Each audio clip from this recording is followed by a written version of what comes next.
Seth Jeremy Production. Does your vocal track have a low rumble in it, or does the guitar sound flat? Graphic EQ is a great tool in order to fix some of these issues. Here's a couple quick tips on how graphic EQ can be used to fix your mix or your sound or some things it can't be used for. When you're in your graphic EQ, you want to search for an analyzer, and it always helps. The analyzer setting you want to look for is either pre or post. Pre is going to be before you make any changes to the EQ. Post is going to be after. Now you can always flip back and forth to see the differences or hear the differences. And it always helps to know, do I want to fix something in the low range, mid range, or higher range? If you still don't know, of course, it is always helpful to know. It will make the search much quicker. If you don't know, I like to do something called scanning. So first figure out what range it's in that you want to change. And then you're going to want to pick your frequency, then increase or decrease your gain. It's always helpful to start with increasing your gain, even if it's something you want to decrease later, so you know the exact area you want to get rid of. Now, put on a hefty amount of gain, not too much that it's clipping, but just enough that you're able to hear what you want. Then increase or decrease your Q. The Q meaning the spectrum you're wanting that frequency to be boosted. The smaller the Q, the more specific frequency you're going to boost. The larger the Q, the more wide range. When we're doing scanning, don't do a large Q, just a smaller Q. That's a healthy amount of Q to be doing scanning. Then what you're going to want to do is just scan. You get on the frequency part and go up and down until you hear the part you want to increase or decrease.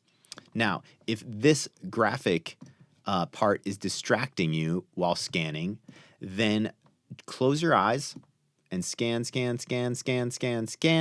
and then stop when you hear what you're wanting to increase or decrease.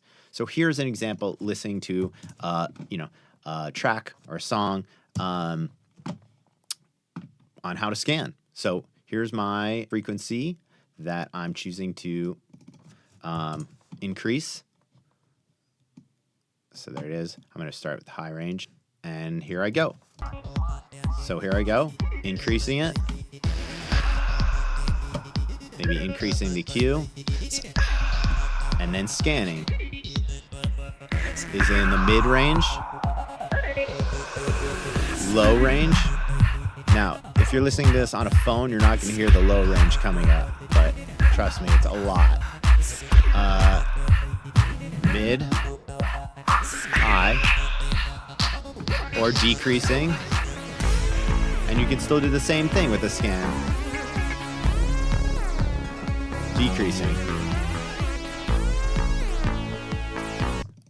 Of course, you can always use a low or high pass filter. Now, keep in mind that's going to get rid of a really just wide range of the EQ spectrum. So if that's not something you want to do, I wouldn't suggest this tactic. But if, for instance, if you have a low rumble in your vocal track for some reason, then this is a great way to get rid of that.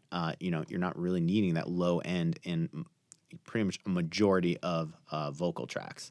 Now, this is what that would sound like if I'm, scanning to kind of get rid of a high range or low range of stuff. So.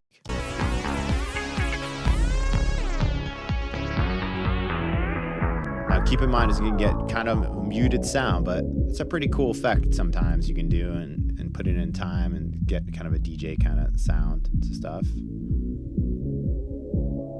Create some excitement.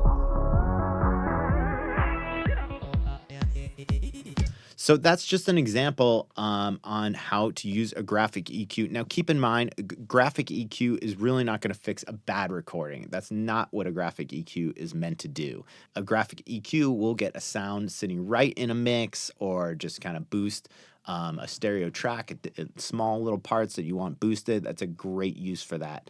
A graphic EQ as well as really any EQ. How do you figure out the production for your song? Or what kind of problems are you having?